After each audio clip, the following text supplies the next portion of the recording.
ተረጋጊና ተረጋጊ ይዞሽ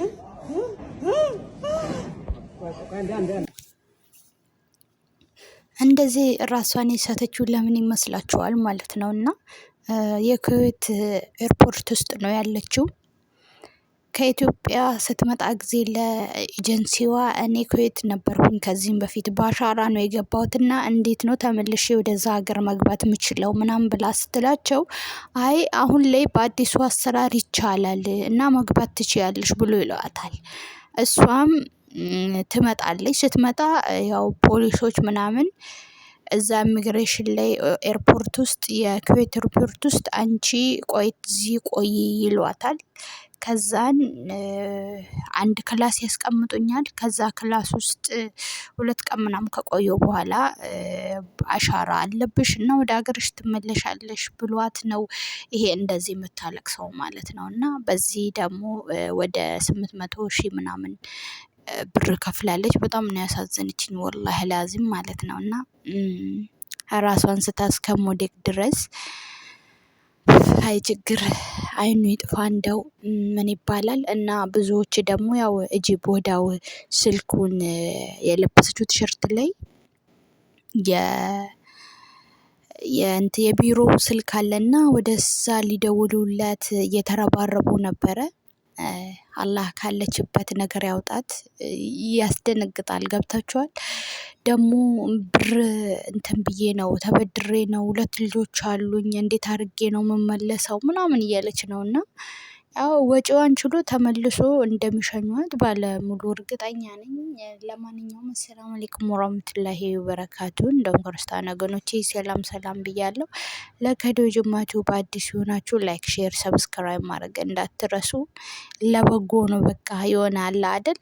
ግን ደግሞ እንዴት ኤጀንሲ ሆኖ ኤምባሲ ሆኖ ይሄን ነገር ላያውቁ ይችላሉ።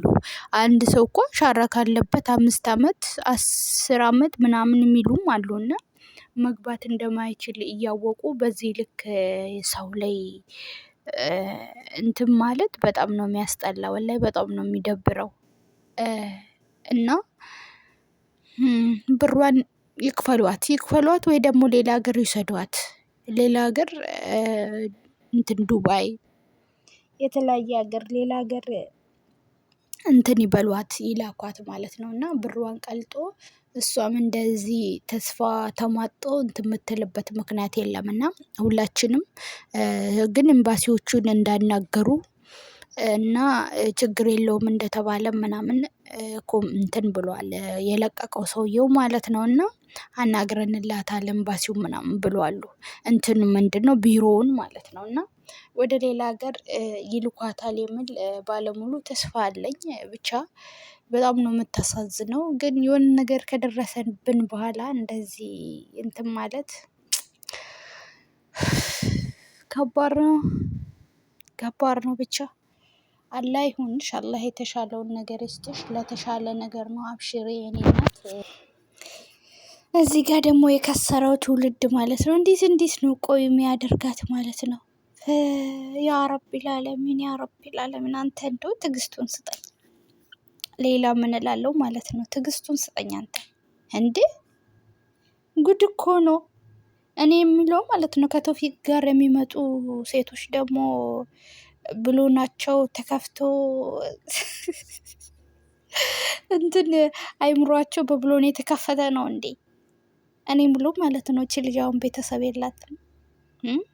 ቤተሰብ የላትም፣ እናት አባት የላትም፣ ወንድም እህት የላትም። በዚህ ልክ እንደዚህ በሚዲያ ክብሯን ዝቅ አድርጋ ማንነቷን ዝቅ አድርጋ ሴትነቷን እንዲጭፍልቅ አድርገው ማለት ነው። ምንድን ነው ቆይ ለገበያ አውጡኝ። አንቺ ሙስሊም አይደለሽም? በዚህ አለባበስሽ በዚህ አካሆንሽ ማለት ነው ምን ትመስላለች? በአላህ አንደኛ ነገር ማለት ነው ከሰው በቃ በእናንተ በታውን ሰልጥናችኋል አይደለም? የሰው ባል ላይ ዝጥ ብላችሁ ስትወጡ ወይኔ ሰልጥናችኋል አይደል?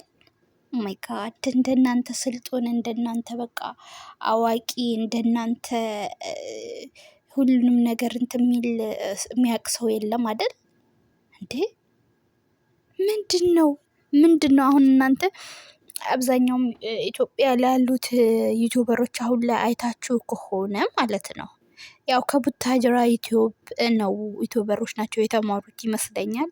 ሁሉም ሰው ሴት እያዘ እየመጣ ዛሬቺ ጓደኛዬ ናት ምናምን ይላል። ከዛን ደግሞ የሆነ ሰዓት ምናምን አልተመቻቹም። ከዛን እንትን ይላሉ ይጣላሉ። ከዛ ሌላ ይይዛል ምንም ችግር የለም ኖርማል። አሁንም ደግሞ ከዛም በኋላ ሌላ ሴት ይይዛል። እሷም ሌላ ወንድ ትይዛለች። ህይወት ይቀጥላል ምናምን ምናምን ነገር የሆነ ድሮ እኮ ይሄ ምንድነው ውሽማ ምናምን የሚሉት አለ ያለ ነገር ነው። ግን የሆነ ደበቅ አድርጎ ምናምን ምናምን ነው። አሁን ላይ ደግሞ የኔን ውሽማዬን በአደባባይ ተዋወቁኝ። እኔ ወላሂ በወንዶች አላዝንም። ሴቷ ናት በዚህ ልክ ክብሯን፣ ማንነቷን፣ ሴትነቷን ዝቅ አድርጋ እንደዚህ እንደ እቃ በየሚዲያው ማለት ነው ለዶላር ብላ እኔ እንጃ። ግን ነገ ወደ ራሳችሁ ስትመለሱ እናንተና የትኛው ወንድ ነው የሚያገባችሁ? አሁን እቺ ልጅ የትኛው ወንድ ነው የሚያገባት? ወላሂ ኧረ ተው ግን ወንድማ ወንድ ነው እኮ። እዚህ ጋር ደግሞ ሶሻል ሚዲያ ነው የሆነ እናንተ ወደ ራሳችሁ ተመልሳችሁ ራሱን ማጥፋት የማትችሉት ነገር ነው። ታው ሴቶች ለራሳችሁ ክብር ይኖራችሁ። ዛሬ ራሳችሁን ስታከብሩ ነው ነገ የምትከበሩት። በተለይ ደግሞ ሴት ልጅ በክብሯ መደራደር የለባትም። በዚህ ልክ መዝቀጥ የለባትም። በዚህ ልክ ማንነቷን ቤተሰቧን እንደ የከሌ ዘር ቤተሰቧን ማዋረድ የለባትም። የከሌ ዘር ናት እኮ የከሌ እንትና ስትባል እንዴ አሁን ምንድን ነው ወላህ ለዚህ በጣም እኮ ነው የሚያስጠላው። በጣም እኮ ነው የሚደብረው። በዚህ ልክ ራሳችሁን ስታወርዱ፣ በዚህ ልክ ማንነታችሁን ስትሸጡ እኔ ቤተሰብ በጣም ነው ማፍርባችሁ። እንደዚህ አይነት እኔ የራሴ ልጅ ብትሆን ወይ ፈጣሪ አንተ ያ ረቢ ሴት የወለደ ምንድን ነው የሚባለው? ግን በጣም ነው የሚያስጠላ። እኔ ለቤተሰቦቿ ዝም ብሎ እንደዚህ ሲያዩ በጣም ነው የሚገርመኝ። ማለት በቃ ሶሻል ሚዲያ ድሮ እኮ እቃ ስንጫወት ዛሬ ይሄ ነው ባሌ ነገ ይሄ ነው ባሌ ምናምን ብለን ትዝ አይላችሁም? 90ዎች ማለት ነው። አሁን ላይ እቃ ይጫወቱ አይጫወቱ ማቆ ጉዳይ የለም። እና እንደዛ እንትን የሚሉት ማለት ነው ወይ እንደዛ የሚጫወቱት እሱን ትዘስ ባላችሁኝና ዛሬ ላይ በየሚዲያ ትዳር እቃቃ ሆኗል። በሉ አላህ ሀገራችንን ሰላም ያደርገው። ነገ በሌላ ቪዲዮ እስክንገናኝ ድረስ ሰላም አለይኩም ወራህመቱላሂ ወበረካቱ። እስካሁን ደግሞ ስለተከታተላችሁን እጅግ በጣም ነው የማመሰግነው። ባይ ባይ። ደህና ሁኑልኝ።